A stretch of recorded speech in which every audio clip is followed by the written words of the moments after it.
My husband and his buddies staged a prank for my birthday, blindfolded me, dumped me at an abandoned gas station and left laughing. I never went home. When they filed a missing person report, I was already sailing to Europe. 3 years later, they saw me on a billionaire's yacht, as his wife.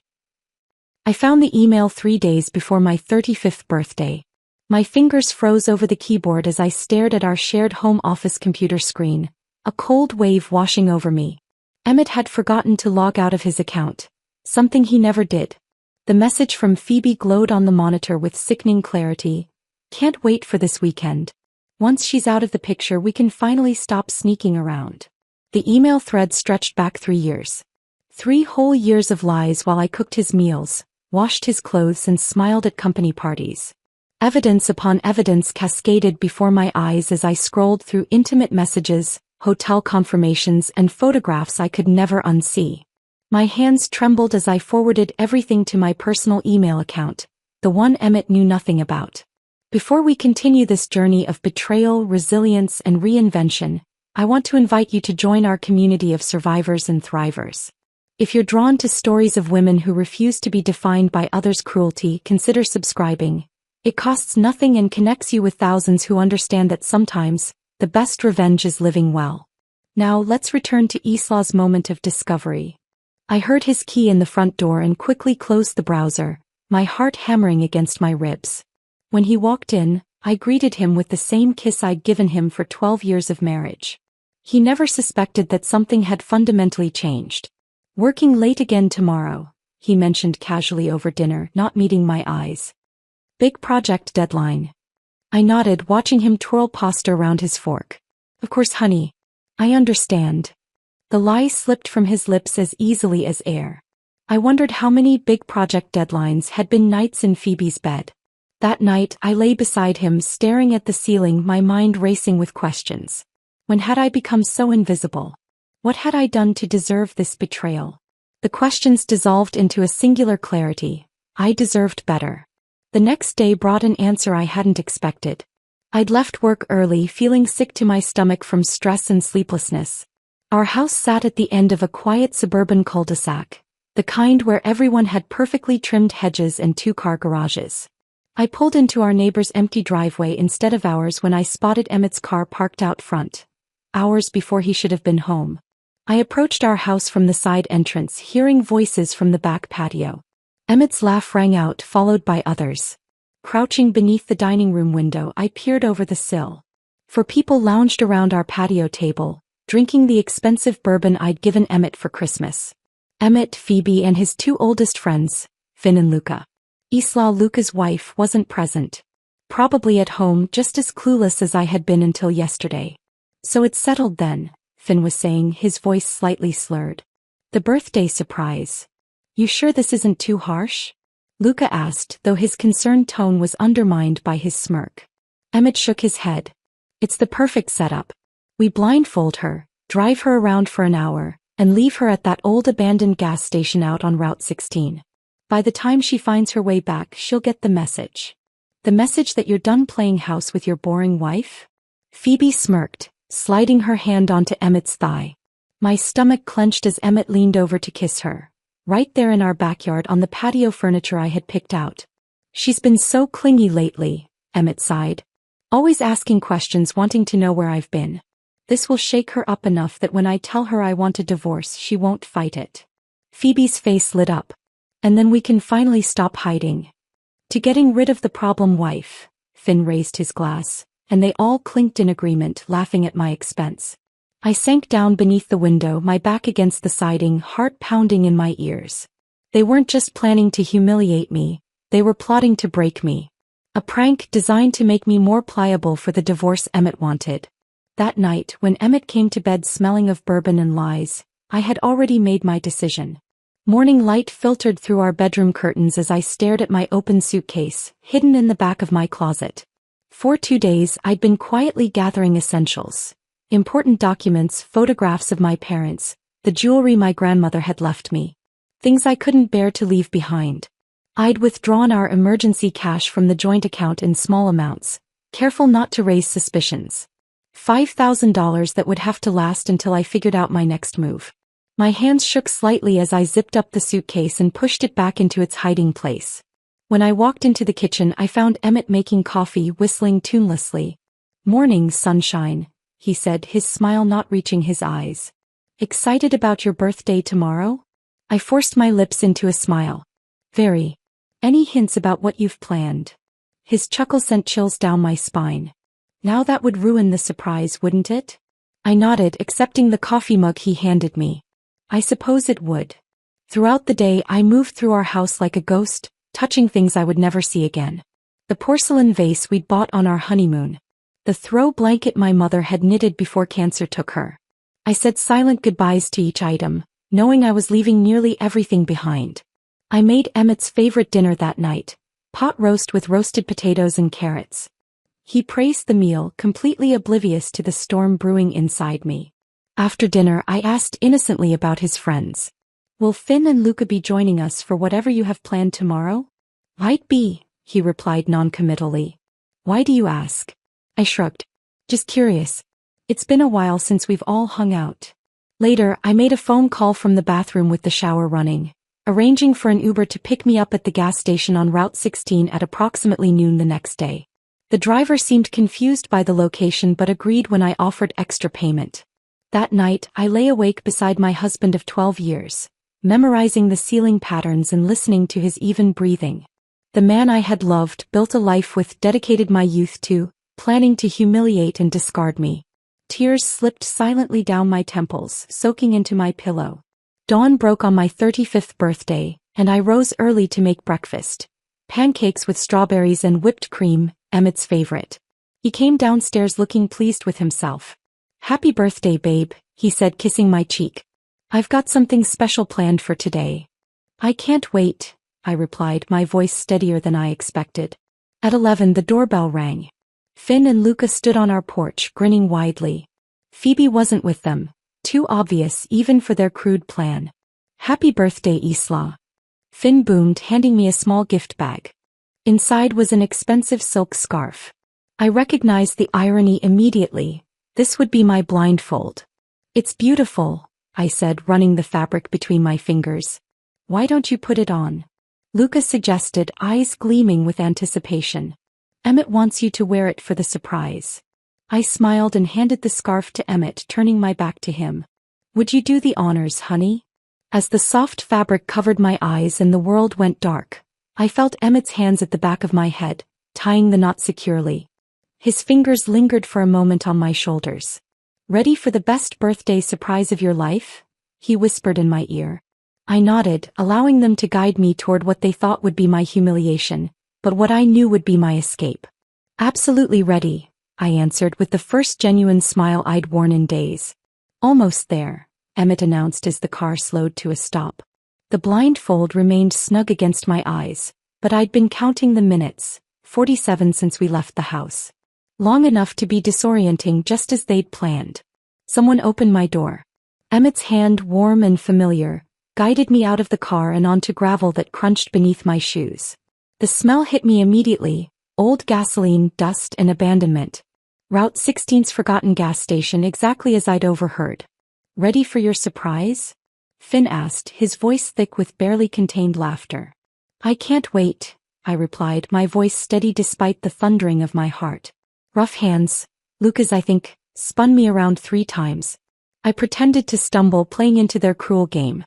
Then with theatrical flourish, Emmett removed my blindfold.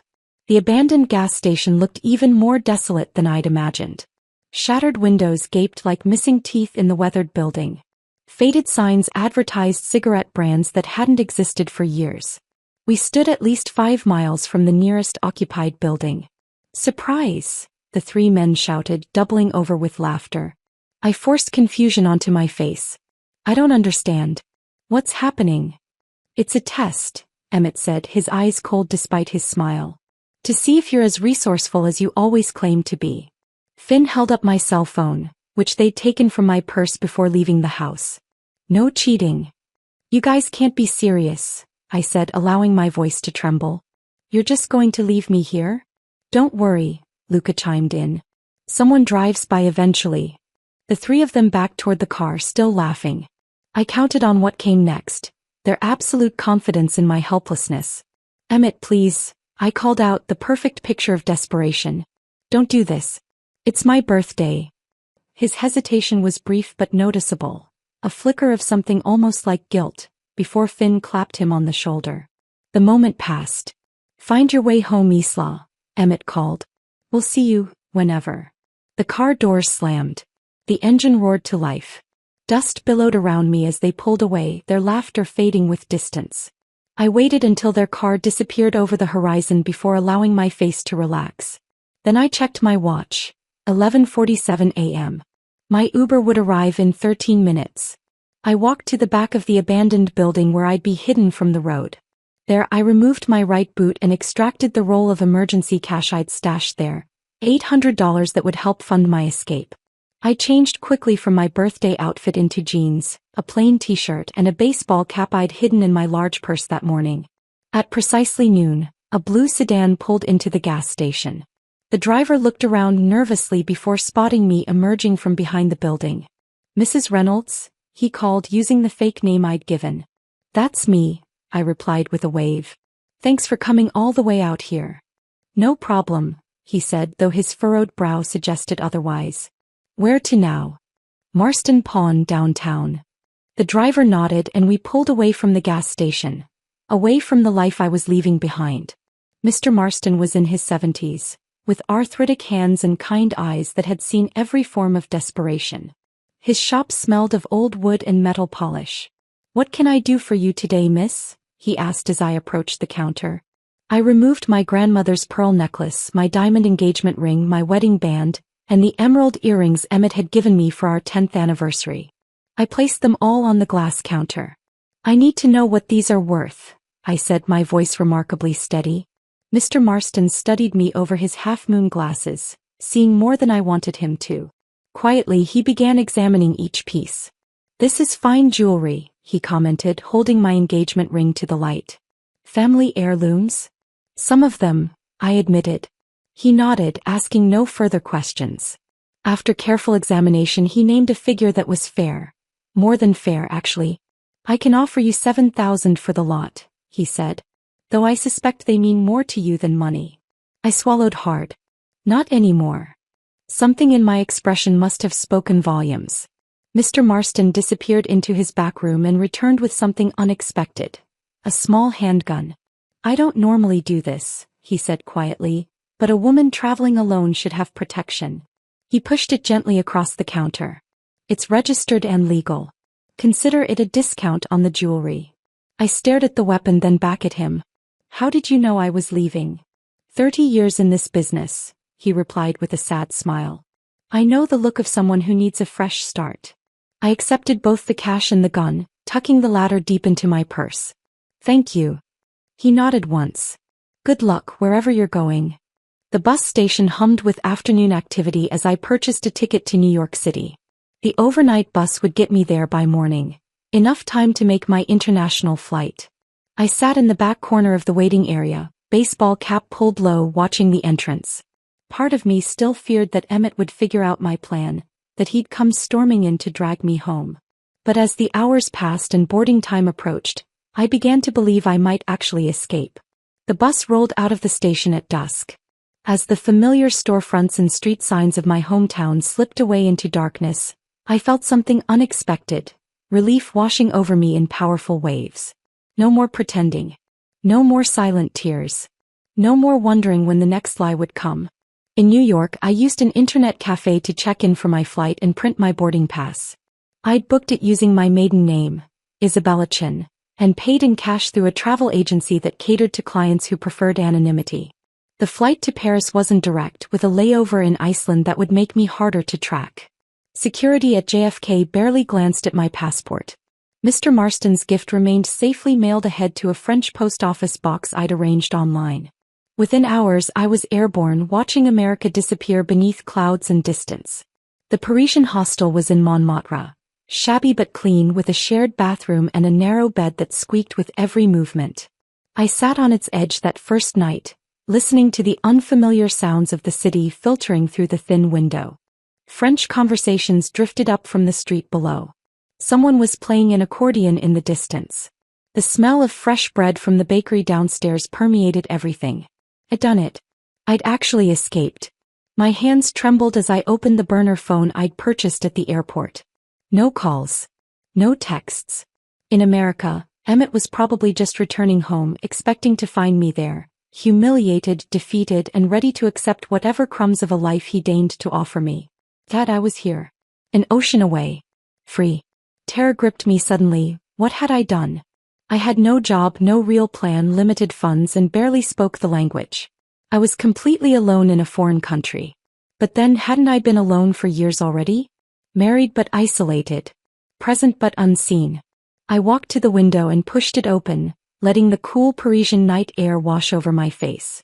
The Sacré-Cœur Basilica glowed white against the darkened sky, a beacon on the hill. Somewhere in the distance, someone laughed. A genuine, joyful sound. For the first time in years, I allowed myself to imagine a future shaped by my own hands.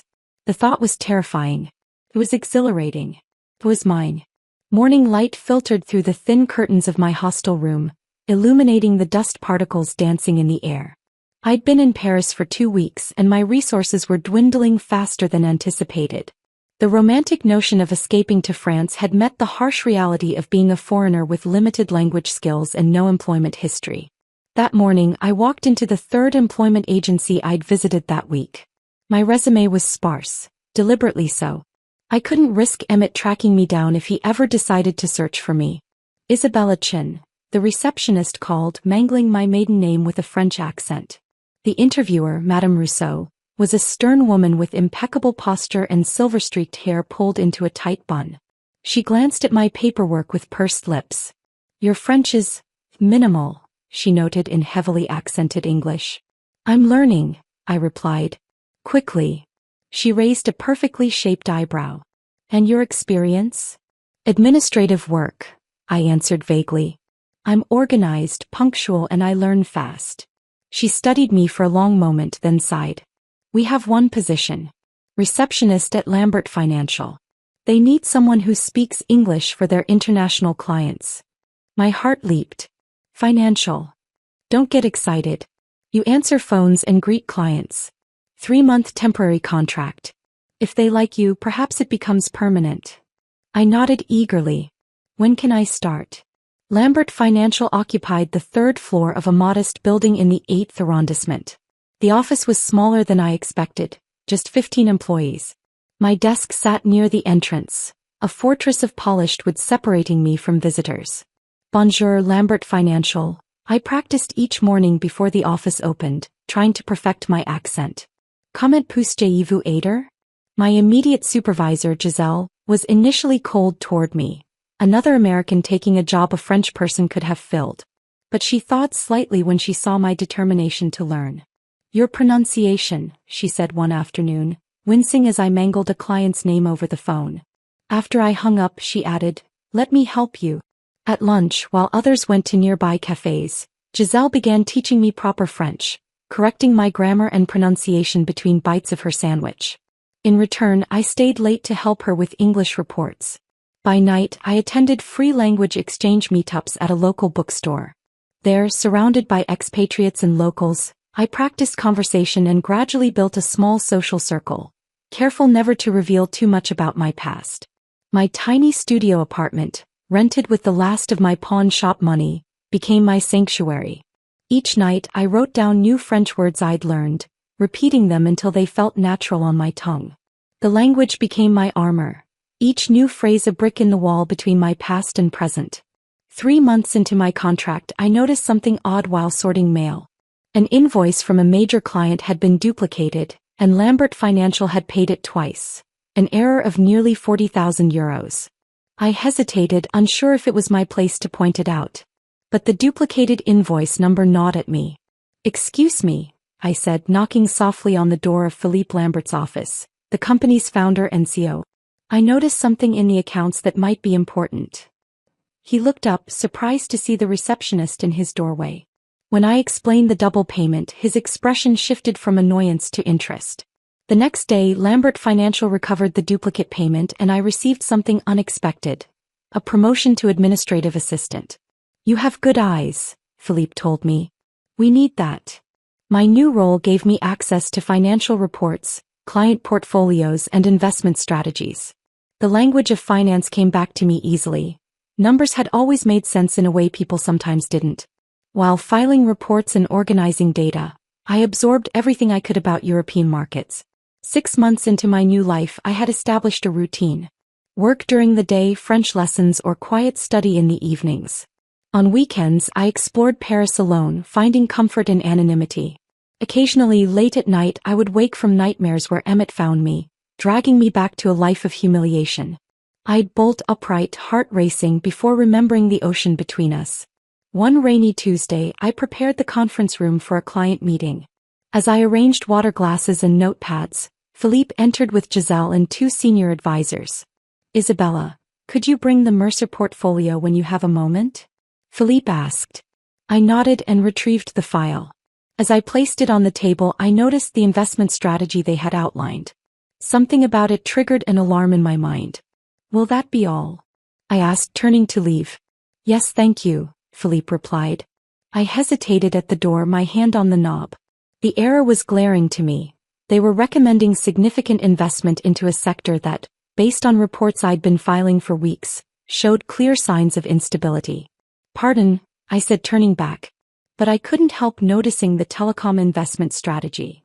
The room fell silent. Administrative assistants didn't comment on investment strategies. "There's a report from last week," I continued, heart pounding, showing 3 major European telecom companies facing regulatory challenges. The timing might be problematic.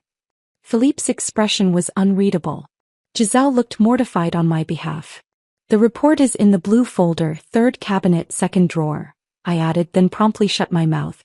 After an excruciating silence, Philippe opened his briefcase and produced the very report I'd mentioned. He studied it, then looked up at me with narrowed eyes. "You read all the reports that come across your desk?" "Yes, sir," I admitted. "I find them educational." A client meeting wasn't the place for this conversation, so I was dismissed with a nod. I spent the rest of the day certain I would be fired for overstepping. Instead, Philippe called me into his office after hours. "How much do you know about financial markets?" he asked without preamble. "More than a receptionist should," I admitted. "Less than I'd like." He studied me with new interest. "Where did you learn?" "Self-taught," I replied, the half-truth easier than explaining my previous life. "I've always been good with patterns and numbers." Philippe leaned back in his chair. "The Mercer account is important to us. Your observation today saved us from a potentially embarrassing recommendation." He paused.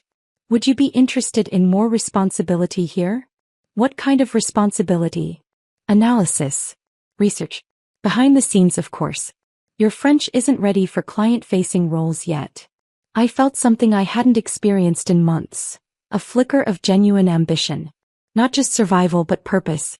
"I would like that very much," I replied. That night, as I walked home along the Seine, the lights of Paris reflected in the water like stars. For the first time since arriving, I didn't feel like I was merely hiding. Isabella Chin, the woman I was becoming, had just taken her first real step forward. Not running from the past but walking steadily toward something new. I stopped on Pont d'Arts, watching boats glide beneath. Somewhere across the ocean, Emmett probably believed I was broken, defeated, perhaps even dead. He couldn't imagine what I was building here, brick by careful brick. A life completely beyond his reach. 6 months into my new role as a financial analyst at Lambert Financial, Philippe called me into his office. A man I didn't recognize sat across from his desk, tall with salt and pepper hair, wearing a perfectly tailored navy suit that spoke of wealth without shouting it. "Isabella, this is Mr. Tanner Reed," Philippe said, using the name I now answered to without hesitation. "He's the CEO of Atlantic Meridian Shipping. Mr. Reed, this is Isabella Chin, the analyst I mentioned." Tanner Reed stood to shake my hand. His grip was firm, his blue eyes assessing me with open curiosity. "Mr. Lambert tells me you have an unusual talent for spotting market trends," he said, his American accent immediately recognizable. "Something about seeing patterns others miss." I smiled politely. "I just pay attention to details." "Isabella will organize your portfolio review," Philippe explained. "Atlantic Meridian is expanding its European operations, and they need our expertise on local investment opportunities. I nodded, accepting the assignment with professional detachment. It was the largest account I'd been given access to, a sign of Philippe's growing trust. As I turned to leave, Tanner Reed spoke again. "Mr. Lambert mentioned you're American as well?" I tensed slightly. "Originally, yes. But Paris is home now." Something in my tone must have discouraged further questions. He simply nodded and returned to his conversation with Philippe. Atlantic Meridian's portfolio was massive. A sprawling network of shipping operations, property investments, and stock holdings. I spent weeks organizing the data, creating comprehensive analyses of their current positions and potential vulnerabilities. Tanner Reed returned to our offices frequently during this period. Sometimes he worked directly with me, asking pointed questions about European markets that revealed a sharp business mind beneath his reserved exterior. "You've flagged our Mediterranean port investments as high risk," he noted during one session, tapping the report I'd prepared. "Most analysts consider that region stable." "Most analysts aren't looking at the labor unrest in key ports," I replied. 3 major strikes in 8 months, with another likely before year's end. Combined with increasing fuel regulations that take effect next quarter, your operational costs there will jump at least 17%. He studied me with newfound interest. "And your recommendation?" "Strengthen your Northern European holdings instead. Less immediate profit potential, but significantly more stable for the next 3 years. Particularly the Norwegian routes." 2 weeks later, the Mediterranean ports erupted in the largest shipping strike in 15 years. Atlantic Meridian, having shifted resources based partly on my analysis, weathered the crisis while competitors floundered. The following day, Tanner Reed arrived at our office with an unusual request. "I'd like to borrow Ms. Chin for a special project," he told Philippe. "A consulting arrangement between our companies, with her as the primary liaison." Philippe looked conflicted, pleased at the prestigious connection but reluctant to lose my services. "It would be a substantial contract," Tanner added, naming a figure that made Philippe's eyebrows rise. And so began my work with Atlantic Meridian. First 1 day a week, then 2, eventually becoming my primary focus. Tanner's Paris apartment served as our workspace. A stunning pied terre with views of the Eiffel Tower. We worked long hours analyzing market data, restructuring investments, and planning strategic acquisitions. "The shipping industry faces a critical juncture," Tanner explained one evening as we studied projections. "Environmental regulations, automation, shifting trade agreements. Most of my competitors are reacting instead of preparing." I respected his foresight. Unlike most executives I'd encountered, he didn't chase quarterly profits at the expense of long-term stability. Our professional relationship developed a comfortable rhythm. I provided analysis, he made decisions. We rarely spoke of personal matters, an arrangement that suited us both. Until the market crash of 2023. It began with a major Asian bank's collapse, triggering a domino effect through global markets. Companies panicked, selling assets at devastating losses. "Everyone's liquidating," Tanner said during an emergency call, his voice tight with stress. "The board wants to follow suit." "Don't," I replied immediately. "This is exactly when you should be acquiring, not selling. Isabella, we could lose everything. Or emerge twice as strong." I pushed forward a contingency analysis I'd prepared months earlier. "These shipping companies will be available at a fraction of their value. Their routes complement yours perfectly." The silence stretched between us. I'd overstepped. An analyst telling a CEO how to run his billion-dollar company during a global crisis. "If you're wrong," he finally said, "we both lose our careers." "I'm not wrong." 3 days later, while competitors frantically sold assets, Atlantic Meridian began a careful acquisition strategy. Within 6 months, they had doubled their fleet size at minimal cost. When markets eventually stabilized, the company's value had tripled. Financial journals called it strategic genius. Only Tanner and I knew the truth. That a woman who had once been abandoned at a gas station had orchestrated one of the most successful corporate expansions in recent history. Our relationship shifted subtly after the crash. Tanner began asking my opinion on matters beyond financial analysis. We occasionally dined together after late work sessions, conversations extending beyond business to books, travel, and cautious glimpses of our pasts. I revealed little about America, only that I had left after a difficult divorce. He shared more freely. A marriage that ended when his wife decided corporate life was too demanding, a daughter in college who rarely called. One evening, after a particularly successful acquisition, he opened an expensive bottle of champagne in his apartment. To unlikely partnerships, he toasted. To new beginnings, I countered. Our glasses clinked and something changed in the air between us. His eyes held mine a moment too long. Isabella, he said quietly, I've come to value more than just your financial insights. I set down my glass carefully. Tanner, I work for you. Technically, you work for Lambert Financial. The distinction doesn't eliminate the complication. He respected my hesitation. The subject wasn't raised again for months, though something had undeniably shifted. Our working dinners became less frequent, our interactions more strictly professional. Until the Tokyo conference, Atlantic Meridian hosted global shipping executives for a week of meetings. As Tanner's key advisor, I accompanied him, preparing presentations and analyzing competitors' strategies. On the final evening, watching him command a room of industry leaders with quiet authority, I acknowledged what I'd been denying. My feelings had evolved beyond professional admiration. Later that night, alone on the hotel's rooftop garden, I found him staring out at the Tokyo skyline. You should be celebrating, I said, joining him at the railing. The consortium agreement is a triumph. Some victories feel hollow without someone to share them with, he replied. The moments stretched between us, filled with unspoken possibilities. I've spent 3 years rebuilding myself, I said finally, learning to trust my judgment again. And what is your judgment telling you now? I met his gaze steadily. That fear is a poor foundation for decisions. His hand found mine on the railing, warm and steady. I would never want to be another thing you fear, Isabella. 6 months later, we stood in a modest Paris courthouse. No elaborate ceremony, no extravagant reception. Just us, Philippe and his wife as witnesses, and the simple words that bound our futures together. My wedding ring was nothing like the diamond Emmett had given me years ago. Tanner had chosen a band of twisted gold. Imperfect, unique, resilient. The European financial press noted the marriage with mild interest. A shipping magnate wedding his financial advisor. The American media, focused on domestic scandals and political upheaval, paid no attention to a marriage across the Atlantic. That evening, on the balcony of what was now our Paris apartment, Tanner wrapped his arms around me from behind. Any regrets, Mrs. Reed?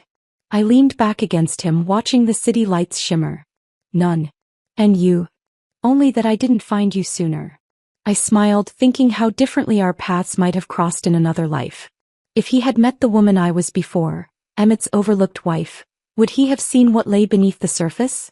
We found each other exactly when we were meant to, I replied, turning in his arms to kiss him. 3 years into our marriage, Tanner and I had settled into a comfortable rhythm between Paris and his other homes. Atlantic Meridian had grown substantially under our combined guidance. His vision paired with my analytical foresight. Though I maintained my position with Lambert Financial, I now served almost exclusively as a consultant to Tanner's ventures. We were reviewing acquisition targets in his home office overlooking Central Park when an email notification flashed across his screen. He scanned it quickly, then looked up with an expression I couldn't quite read. Something interesting just came in, he said. A mid-sized American construction company seeking financing for international expansion. Reynolds Construction. My heart stopped. Reynolds, Emmett's family business. The company his father had built and passed down to him, the one he'd been running into the ground even before I left. Are you all right? Tanner asked, noticing my sudden stillness. You've gone pale. I nodded mechanically, trying to collect myself. Reynolds Construction, I repeated. Where are they based? Midwest. Started as residential but expanded to commercial about 5 years ago. They've hit some financial troubles but claim to have promising overseas contracts if they can secure funding. He studied me carefully. Isabella, what is it? We had a policy of honesty between us. A foundation built after both experiencing marriages constructed on lies. Still, I had never told him the complete truth about my past. Reynolds was my married name, I said finally. Emmett Reynolds was my ex-husband. Tanner's eyebrows rose slightly. the only indication of his surprise. The husband you left after the incident you mentioned? I had given him only the barest outline. A cruel prank, an abandoned gas station, my decision to leave America behind. Yes. I took a deep breath. I haven't seen or spoken to him since that day. Tanner watched me silently, waiting for me to continue. What does the email say exactly? I asked. He turned his screen so I could read it. The message was from an intermediary broker seeking investment partners for Reynolds Construction's expansion. According to the brief, the company had overextended on several projects and needed significant capital to avoid bankruptcy. It's odd, Tanner mused. The broker claims they have contracts in Europe, but nothing specific. Usually these requests include more concrete details. Because there probably aren't any real contracts, I replied, a familiar bitterness rising in my throat. Emmett always had grand plans but rarely the follow-through. Tanner leaned back in his chair. I'll decline the meeting. There are better investment opportunities. Part of me wanted exactly that, to let Emmett's company sink without ever knowing how close he'd come to crossing paths with me again. But another part, the part that had been rebuilding itself for 3 years, wanted something else. No, I said, surprising myself. Take the meeting. Isabella. I want to be there, I continued. Not for revenge, but... I paused, searching for the right words. For closure, maybe. To see him once on my terms. Tanner studied me with concern. Are you certain? I nodded slowly. I've spent 3 years building this life. I'm not afraid of him anymore. The day of the meeting, I stood in our New York apartment staring at my reflection. I'd chosen my outfit carefully. A tailored charcoal suit that projected quiet authority, pearl earrings that had been a gift from Tanner on our first anniversary, hair styled in a sophisticated updo I never would have attempted in my previous life. Second thoughts? Tanner asked, adjusting his tie in the mirror beside me. No. I met his gaze in the reflection. Just preparing myself. He placed his hands gently on my shoulders. Remember, you hold all the power here. If at any point you want to leave, just signal me. I covered his hand with mine. I know. Atlantic Meridian's New York headquarters occupied the upper floors of a sleek midtown tower. Tanner's corner office offered sweeping views of the city through floor-to-ceiling windows. I positioned myself at the conference table with my back to the door, laptop open, documents arranged precisely. They're here, Tanner's assistant announced through the intercom. My pulse quickened, but my hands remained steady as I continued reviewing the financial statements. Statements that revealed just how badly Emmett had mismanaged his father's legacy. The door opened. I heard Tanner's professional greeting, then an achingly familiar voice that sent a chill down my spine. Thanks for seeing us, Mr. Reed. I'm Emmett Reynolds, and this is my financial advisor, Marcus Klein. I didn't turn immediately. I let them enter fully, let them take seats across the table, let them begin their rehearsed pitch about global opportunities and temporary cash flow issues. Only then did I slowly raise my head. The recognition wasn't immediate. 3 years had changed me, not just my appearance but something fundamental in how I carried myself. I watched as Emmett's gaze passed over me, then snapped back, confusion giving way to disbelief. Isla. The color drained from his face. Isabella Reed, I corrected calmly. Chief Strategic Advisor for Atlantic Meridian Shipping. I allowed myself a small smile. And Mr. Reed's wife. Marcus Klein looked between us, bewildered. You two know each other? Emmett couldn't seem to form words. His mouth opened and closed, his eyes darting between Tanner and me as though trying to make sense of an impossible puzzle. Mrs. Reed and I have a prior acquaintance, Emmett finally managed, his voice strained. From before. How fascinating, Tanner responded with practiced ease. Small world indeed. Now, regarding your proposal, we've reviewed the preliminary figures and have some concerns about the viability. I slid a document across the table. Your debt-to-asset ratio is problematic. And these overseas contracts you've mentioned, we'd need to see the signed agreements before considering any investment. Emmett stared at the document without seeing it. You disappeared, he blurted out, ignoring the business discussion entirely. We filed a missing person report. The police searched. There was an investigation. How unfortunate for you, I replied evenly. That must have been very distressing. 3 years, he continued, his composure cracking. Not a word, not a trace. We thought you might be dead. And yet here I am. I gestured to the document. Page 4 details our concerns about your cash flow projections. Marcus Klein attempted to salvage the meeting, pointing out potential growth areas and explaining away the company's financial weaknesses. But Emmett had stopped participating, his attention fixed entirely on me. When the formal discussion concluded, Tanner suggested Marcus speak with their financial team about additional documentation, leaving the three of us alone. The silence stretched uncomfortably until Emmett found his voice again. Why? He asked simply. I considered deflecting, considered silence, considered all the cutting responses I'd imagined over the years. Dad, I told the truth. Because you left me blindfolded at an abandoned gas station as a birthday prank. Because I overheard you and Phoebe planning to get rid of me. Because I deserved better than being the joke in your story. His face contorted. It was just... Don't, I interrupted. Don't diminish what you did. Don't make excuses. It's been 3 years and I didn't come here for apologies or explanations. Then why did you? His voice was hollow. I glanced at Tanner, who had remained a supportive, silent presence. Not for revenge. Not to gloat over your company's failure or my success. I leaned forward slightly.